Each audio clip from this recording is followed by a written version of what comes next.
Old Rajendra Nagar में अभी भी लगातार प्रोटेस्ट चल रहे हैं और ये सिर्फ प्रोटेस्ट ओल्ड राजेंद्र नगर तक सीमित नहीं है, मुखर्जी नगर पर भी प्रोटेस्ट हो रहे हैं। साथ में वैसे तो ये प्रोटेस्ट पूरे देश भर में होना चाहिए, क्योंकि जिस तरीके से सुरक्षा मानकों के साथ खिलवाड़ हुआ है और इसमें पूरी तरीके से जिम्मेदार है हमारी लोकल अथॉरिटी, जितनी भी एमसीडी हो चाहे वो जो भी लोकल अथॉरिटी हो, सबकी जिम्मेदारी है कि वो इन सुरक्षा मानकों को पुख्ता बनाए। अभी सुप्रीम कोर्ट के द्वारा इस पूरे मामले का, जो कि ओल्ड राजेंद्र नगर पे एक दुखद हादसा हुआ, 3 बच्चों की जान गई, इसको लेकर के सुप्रीम कोर्ट ने एक बहुत तख्त टिप्पणी की है और उन्होंने कहा है कि ये पूरी की पूरी घटना आंखों को खोल देने वाली है।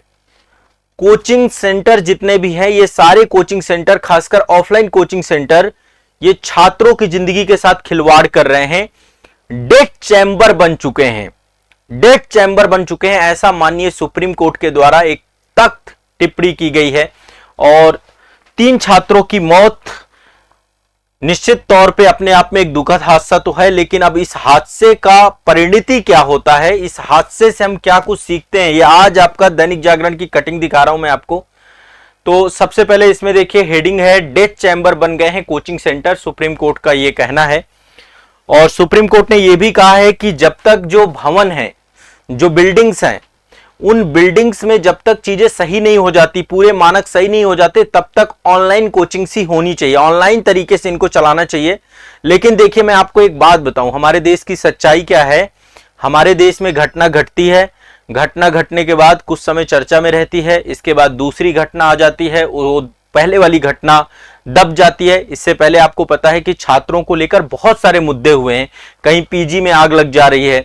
इस बार तो कम से कम चलो रहा कि मेन स्ट्रीम मीडिया जो है हर तरीके के मुद्दों को लेकर के बात उठा रही है, चाहे वो छात्र रह रहे हो। दरअसल देखो जरूरत क्या है, एक रेगुलेशन अथॉरिटी की है, एक प्रॉपर रेगुलेशन अथॉरिटी बननी चाहिए जो कोचिंग सेंटर को रेगुलेट करे, हर तरीके के मुद्दों को रेगुलेट करे। और मेरा सुझाव यही है, यदि मैं अपना व्यक्तिगत सुझाव दे रहा हूं, मुझसे कोई सुझाव नहीं मांगा गया, लेकिन फिर भी कि एक रेगुलेटरी अथॉरिटी सरकार के द्वारा बनाई जाए। इतनी बड़ी इंडस्ट्री है कोचिंग इंडस्ट्री, इतने सारे कोचिंग सेंटर्स हैं, इन सभी कोचिंग सेंटर्स में सबसे पहली बात इथिकल प्रैक्टिस हो। आपको पता है बहुत सारे कोचिंग संस्थान अनइथिकल प्रैक्टिस करते हैं, वो बहुत सारे मामलों को लेकर के चीजें हैं। दूसरा, जो भवन बने हुए हैं जहां पर ऑफलाइन कोचिंग सेंटर चल रहे हैं, वहां पर सीटों की संख्या तय होनी चाहिए। सीटों की संख्या भी आप देख रहे हैं ना, कहीं पर 2000 बच्चे बैठकर पढ़ रहे हैं, कहीं पर 600 बच्चे पढ़ रहे हैं। दरअसल मैं भी इसी समस्या से निकला हुआ व्यक्ति हूं, मैंने भी ये दंश झेला है। हजार बच्चों के बैच चल रहे हैं, पीछे वाले बच्चों को कुछ नहीं पता चल रहा है, आगे वाले बच्चे 2 4 10 हैं, वही क्वेश्चन पूछ रहे हैं, पीछे से पर्ची जा रही, आगे पहुंचते पहुंचते पता चला कि टाइम ही खत्म हो गया। तो मतलब बहुत सारे चैलेंजेस हैं।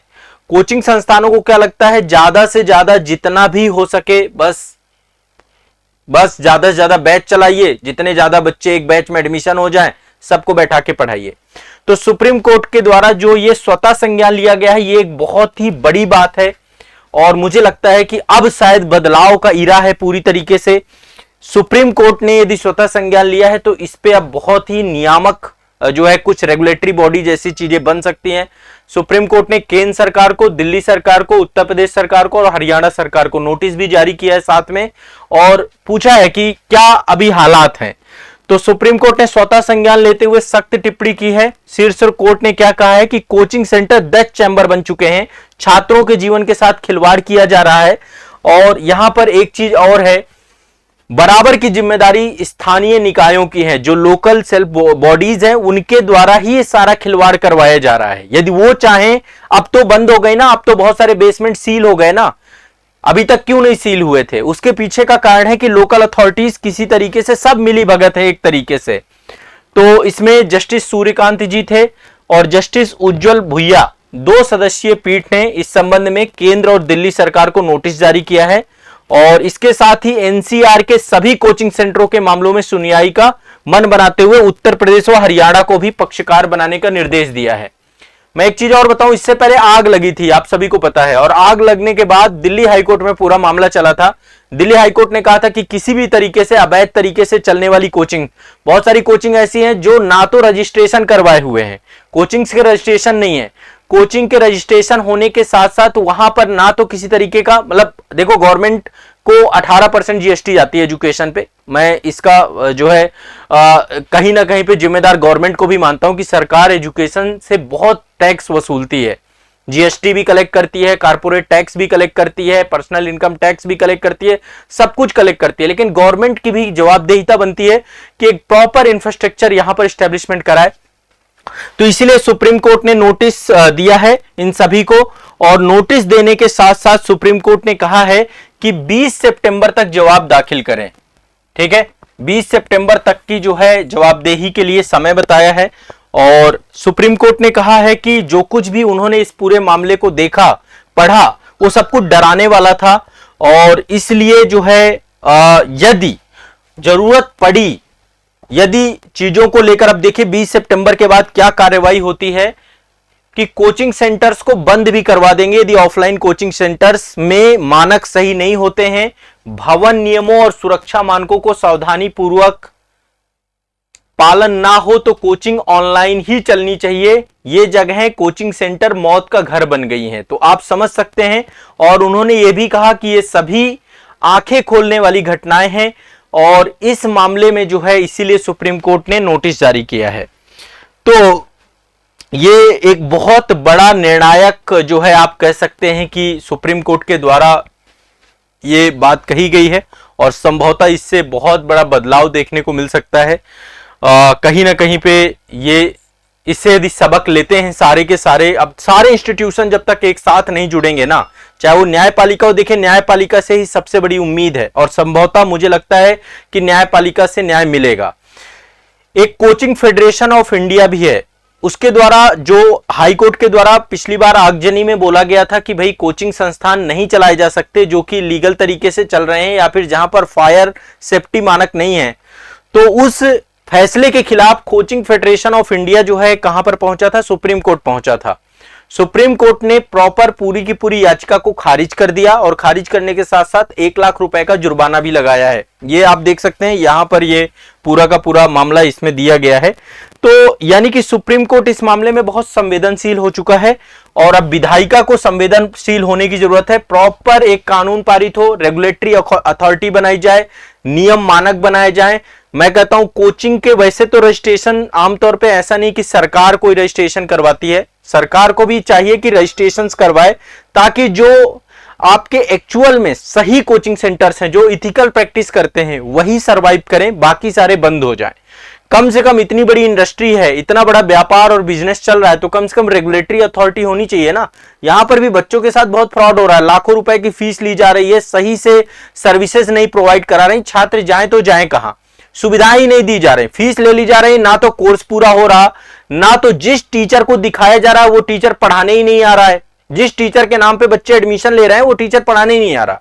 तो बहुत सारे प्रॉब्लम्स हैं, जिन प्रॉब्लम्स को लेकर के बच्चे बोल तो रहे हैं, लेकिन उस सब का समाधान सरकार के द्वारा होगा। हमारे यहां विधायिका समाधान करती है, उन सभी समाधानों पे ये एक बहुत बड़ा जो है आप देख सकते हैं कि मामला था। सुप्रीम कोर्ट के द्वारा इस तरीके की टिप्पणी करना ये दिखाता है कि शायद अब इस मुद्दे पर केंद्र सरकार और जो दिल्ली सरकार है, साथ में जो एनसीआर वाला क्षेत्र है, यहां पर कुछ नजीर प्रस्तुत होंगे। और छात्रों का प्रोटेस्ट देखो चलते रहना चाहिए, प्रोटेस्ट बंद नहीं होना चाहिए किसी भी तरीके से। मैं इसलिए कह रहा हूं क्योंकि प्रोटेस्ट अभी जब तक कोई सकारात्मक परिणाम नहीं आ जाता, कोई लिखित कार्रवाई आदेश नहीं आ जाते, तब तक चीजों को लेकर के हमें लगना पड़ेगा। दरअसल क्या होता है कि जब तक एक नहीं तो क्या होगा, कुछ दिन बाद मामला शांत हो जाएगा, कोई दूसरी खबर आ जाएगी, फिर मीडिया में चलने लग जाएगी, पहले की खबर दब जाती है, उसका कोई मामला होता नहीं है, फिर अंदर ही अंदर जो है पता नहीं कैसे खिचड़ी पकती है, और फिर सारे कोचिंग्स खुल जाते हैं, सारी चीजें खुल जाती हैं। अच्छा, मैं आपको बताऊं, अभी मैंने 2-3 वीडियोस बनाए थे, इस बीच में मुझे भी बहुत सारे फोन कॉल आ रहे हैं कि आप इस तरीके के वीडियो क्यों बना रहे हैं, आप कोचिंग के खिलाफ क्यों बोल रहे हैं। देखिए, मैं एक चीज बता दूं, मेरी भी जीवन की शुरुआत, सबके जीवन की शुरुआत छात्र जीवन से होती है, और छात्र जीवन में यही दुख दर्द मैंने भी झेला है। आज भी मैं स्टूडेंट हूं, मैं आज भी कहता हूं मैं स्ट्रगल फेज में हूं। तो ये जो दर्द है ना छात्रों का, ये इसी सिस्टम के खिलाफ मैंने संस्थान बनाया था कि छात्रों के लिए सबसे न्यूनतम शुल्क में कंटेंट अवेलेबल होगा। सरकार छात्रों के लिए फ्री कंटेंट जितना उपलब्ध करा पाऊंगा मैं उपलब्ध कराऊंगा। आज मैं 99 रुपीज में क्लासेस हैं हमारी, 100 रुपए में क्या होता है बताइए। और वही क्लासेस, वही कंटेंट, वही क्लासेस, वही सारी चीजें लाखों रुपए में बिक रही हैं, है ना। ये कंडीशंस है। मैं फ्री कंटेंट कितना YouTube चैनल पे जाके देखिए, कितना फ्री कंटेंट मैंने दिया है और इतना क्वालिटी कंटेंट दिया। आप जाके क्लासेस में देखिए, लाखों रुपए की कोचिंग्स में नहीं वो कंटेंट आपको मिलेगा। तो मेरे कहने का मतलब यह है कि मैं भी इसी सिस्टम से आया हूं, मैं भी आप ही के बीच का हूं। तो यहां पर चाहे जो कुछ भी हो जाए, जो गलत है सो गलत है। और एक चीज और बताऊं, जो कोचिंग सेंटर चला रहे हैं वो भी कभी ना कभी छात्र रहे हैं, और यदि वो छात्र रहे हैं तो उनका भी जमीर जागना चाहिए कि वो भी इन प्रॉब्लम से निकले हैं। आज यदि उनकी कोचिंग्स हजारों करोड़ रुपए की हो गई हैं, तो उस दर्द को ना भूले जो दर्द आज छात्र झेल रहा है और जो दर्द उन्होंने भी झेला था।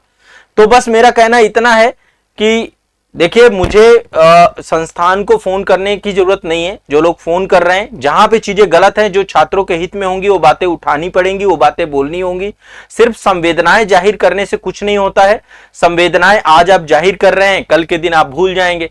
चीजों को, सिस्टम को बदलना पड़ेगा। जब तक सिस्टम नहीं बदलेगा तब तक चीजें नहीं होंगी, है ना। ऐसे का ऐसा ही चलता रहेगा। और ये एक बहुत निर्णायक चीज है जो निश्चित तौर पे एक बहुत बड़ा बदलाव लेकर के आने वाला है ना। चलिए।